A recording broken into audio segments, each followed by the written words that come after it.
summary about this symposium. But first of all, I'll give it an attempt. The title of this symposium is about the future of medical education and medical practice and the reform that is necessary as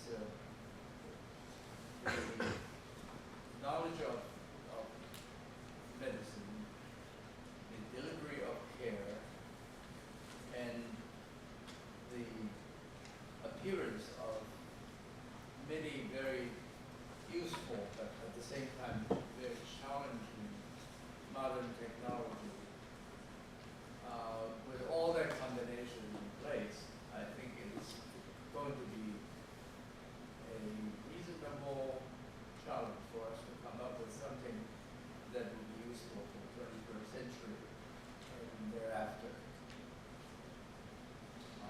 But I will still try to do something about it. But before I do any of it, I first of all want to thank all our speakers, starting from Dr. Feinberg, an old friend, can I say that? For quite a few years now. And I've learned a lot from him and learned a lot of his wisdom, which I hope I will continue to learn from him. And then other keynote speakers also have brought me closer to reality. And Rachel Brook, my youngest colleague, I would say, is telling us that for the future, she will be the one who is going to be practicing, doing the reform, offering the reform, while Dr. Feinberg and I are probably going to be watching it at a distance. So, Rachel, I hope that you will carry this big flag forward and continue to lead the future of medicine and healthcare.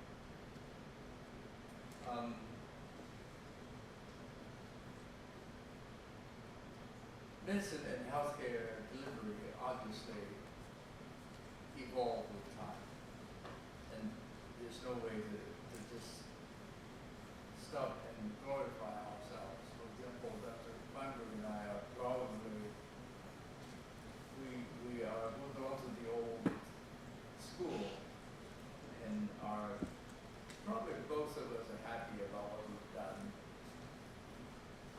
more or less. Certainly, I think that I have chosen the right field, and I will continue to enjoy watching the evolution of medicine and healthcare from now on. From this symposium, I would say that we have learned a great deal from everyone. Today, from Dr. Tseng, Jennifer Tseng, Dr. Kleinross, Dr. Schroman, and from yesterday, where it was this tremendous day yesterday also, with the Feinberg starting to put us in the right place, in the right direction. We followed him. And I think it's very clear now today that there are certain old things that ought to be kept, and there are certain new things that ought to be learned and hopefully adapt properly, even though I know that for AI will still be some work. And AI has to be based on the basic principle that it is here to help. The more of a delivery, I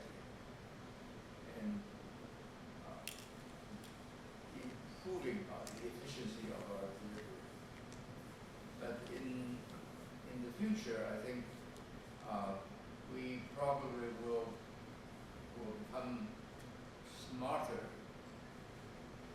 Not like in my days, we didn't even have the index medicus.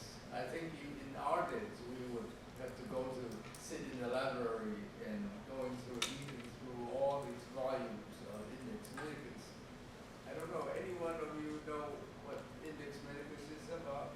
Oh, some of you do know. And that's a people process. Then you have to write down what you want to see, and you have to go to the inside to look through different periodicals. Nowadays, it's all in your computer or your cell phone. So time does change, and we have to adapt very willingly and very positively. Today's talk by Dr. Shulman and Dr. Langlois is really something that I actually haven't done, and wish that to eventually be our reality. Our practice has been, old time, you see how many patients. At lunch we were talking about the number of patients that we could see in a finite time, and whether that is for the healing process or is it for pay. It's a struggle. We want to heal, but we also need to be realistic about how we're going to live.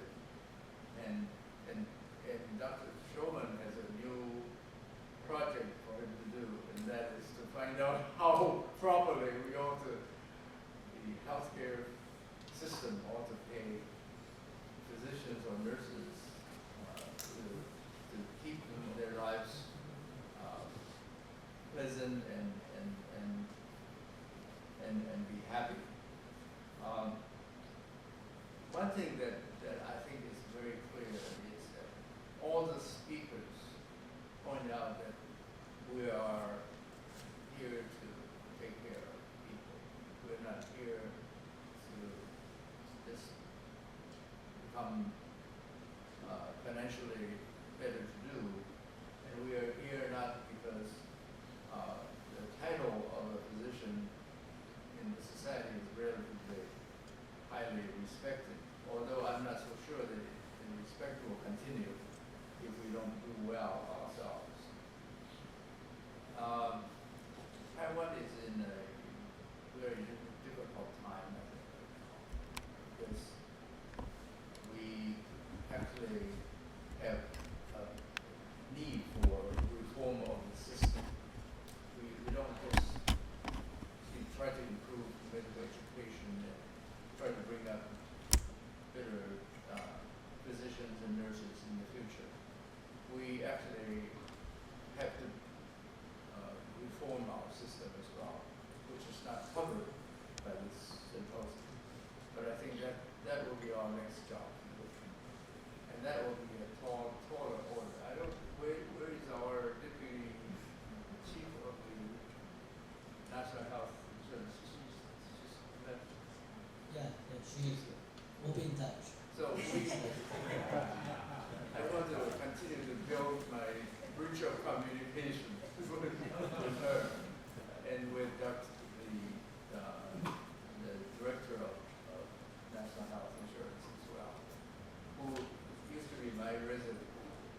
So I have to be friendly with him to be able to get him to listen. I think the fact that at this point in time, so many of you are still here and paying attention to things that are being presented today. I feel that Taiwan has hope. And I live my life based on love, hope, and a very strong commitment to what I do. And I hope that we'll continue to pursue in the same direction for a long time to come. And Rachel will be our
years later, today, we have to continue to carry the responsibility of Abraham Flexner's into the future.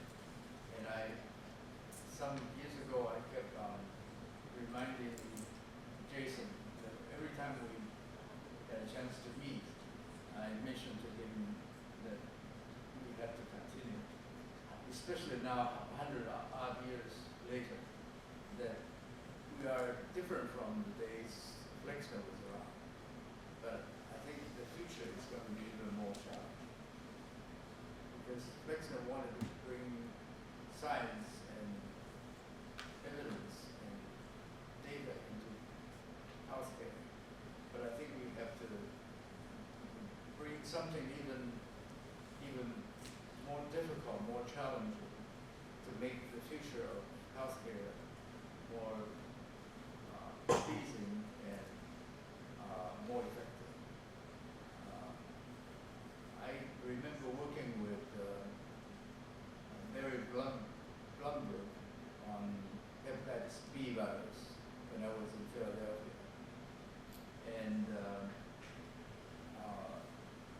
at that time, for the first time in my life, saw that there's future for us. Because Mary actually made hepatitis B vaccination possible. And nowadays, I think anyone who's raised after 1980s will be protected from hepatitis B. And then now we are doing HPV. And I recall that when I was in Philadelphia Children's, I was working as an intern and resident, pretty hard taking care of children with leukemia. But someone from Germany, his name is Schwarhausen, actually studied HPV with Werner Henle, and eventually discovered that that was a virus that caused cervical cancer, even though a lot of people didn't believe that it was right. And he now, of course, has the vaccine, and many younger men and women in health lives. And the other day, I came across him before he passed away, and I wonder why I went into clinical medicine or pediatrics while he went into virology. He took the right direction. This effect will be off for millions of people while we are taking care of one after another. So it's a very different kind of thing. And I've been very happy